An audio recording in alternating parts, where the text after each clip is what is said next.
Meu nome é Thiago Fernandes e você está no Teologia é Vida. No assunto de hoje, abordaremos sobre Mateus 6, um aspecto da oração e oração do Pai Nosso. Pois bem, em Mateus 6, o contexto está bem relacionado com o Sermão das Bem-aventuranças, no capítulo 5, onde Jesus fala a seus discípulos e também para a multidão que o seguia, não só pelas suas palavras, pregações, mas também pelos seus milagres. E no Sermão das Bem-aventuranças ele fala sobre amor ao próximo, sobre humildade e perdão, que também falaremos aqui no capítulo 6 também. E no capítulo 6, onde eu vou abordar sobre oração, primeiramente antes de chegar no Pai Nosso, Jesus dirige a seus discípulos na forma de como eles devem orar, como deve ser o princípio da oração. E aonde que Jesus se dirigiu, o lugar precisamente foi na Palestina. Ele convocou os 12, os seus discípulos foram para lá e a multidão também estava ali, se regozijava por estar com o Mestre e ouvir os seus ensinamentos. Pois bem, no capítulo 5, eu vou ler para vocês e vou tentar contextualizar rapidamente, para melhor entendimento do contexto. E quando orardes, não sereis como os hipócritas, porque gostam de orar em pé nas sinagogas e nos cantos das praças, para serem vistos dos homens. Em verdade vos digo que eles já receberam a recompensa. Pois bem, Jesus ensina como deve orar. E aqui ele condena os hipócritas. Quem eram os hipócritas? Em primeiro lugar, na linguagem grega da época, os hipócritas estavam relacionados a quem usava máscaras. Esses que usavam máscaras e faziam teatro. Na contextualização antiga da grega, esses eram o chamado denominação de hipocrisia, né? São quem usava máscara e fazia teatro. No contexto contemporâneo, atual, ser hipócrita é uma pessoa que demonstra ser uma coisa que ela não é. Esse é o significado de hipocrisia. Ela demonstrava ser uma pessoa que ela não é. Então Deus condena os hipócritas.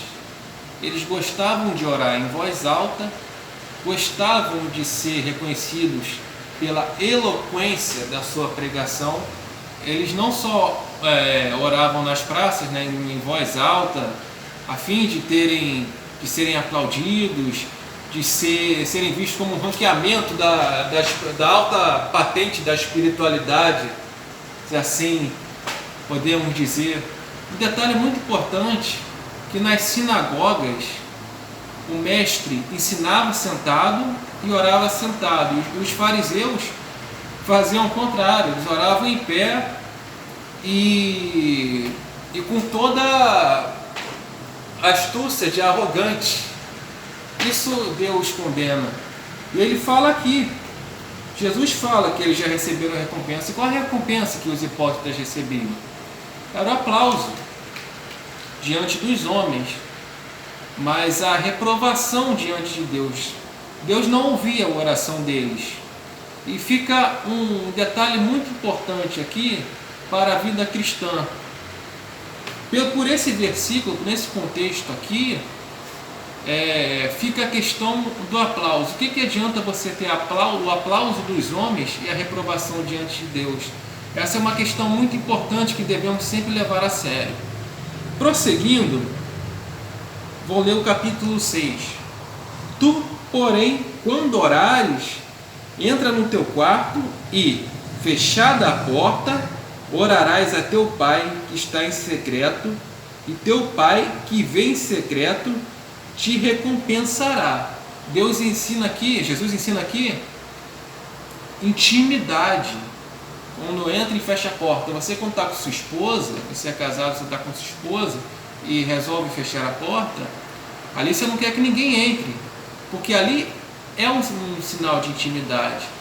Da mesma forma que Jesus ensina aos seus discípulos a relacionar com o Pai em secreto. Não há nenhum problema você orar em público, orar por qualquer pessoa. Você deve fazer isso. Você deve orar pelas pessoas, orar pelo teu irmão. Isso você deve fazer, sim, com certeza.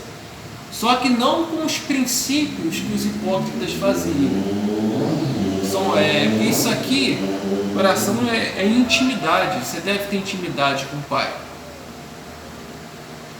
E no capítulo 7, prosseguindo, e orando, não useis de vãs repetições como os gentios, no caso aqui os pagãos, porque presumem que pelo muito falar serão ouvidos.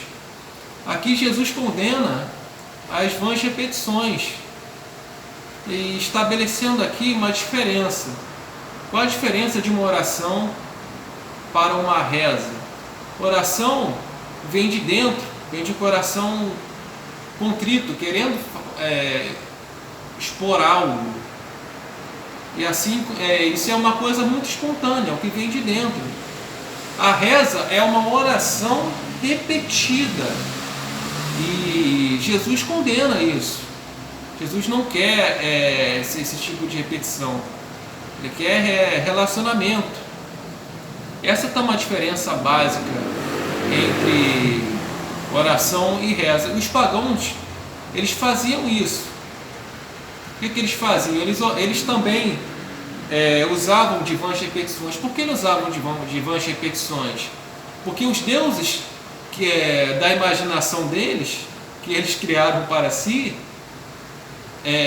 na mentalidade do paganismo, quanto mais eles repetiam, mais os deuses deles sentiam atração por isso e respondiam a eles. Eles acreditavam nisso. Quanto mais falava, gritava, berrava, eles acreditavam nesse tipo de coisa, assim. E não é por isso. Você vai ver um exemplo em 1 Reis 3,18, que Elias confronta os profetas de Baal. Como você pode ler em 1 Reis 3,18, do versículo 36 a 38, Elias ele está falando o seguinte: os profetas de Baal construíram um altar para Baal, e Elias construiu um altar para Deus. Aí, na vez dos profetas de Baal, eles faziam um altar para Baal, e eles repetiam, gritavam, rodavam, dançavam bastante, berravam, a fim de receber a resposta, para queimar, para que o fogo descesse do céu. Essa era a questão, o fogo tinha que descer do céu. E eles clamavam por Baal e nada, e nada, e nada. E quando chegou a vez de Elias orou ao Pai uma vez e o fogo desceu. Basicamente isso. Deus respondeu a oração de Elias. E o fogo consumiu o altar. Pois bem, vou continuar no verso 8. Não vos assemelheis, pois, a eles, porque Deus, o vosso Pai, sabe o que tendes necessidades antes que lhe o peçais. Interessante, essa passagem é muito rica teologicamente, porque ela abrange também os aspectos teológicos da onipresença e onisciência. E fazendo um paralelo ao Salmo 139, que é o Salmo davídico, Davi fala isso. Vou falar só do 1 ao 4. Você pode ver o Salmo inteiro, até da parte de onipotência. Ele vai falar os 3 atributos de Deus, mais básicos aqui, ó. Senhor, tu me sondas e me conheces, sabe quando me assento e quando me levanto, de longe penetras os meus pensamentos, esquadrinhas o meu andar e o meu deitar, e conheces todos os meus caminhos. Ainda a palavra me não chegou à língua, e tu, Senhor, já conheces todo. E aqui tá como você deve orar.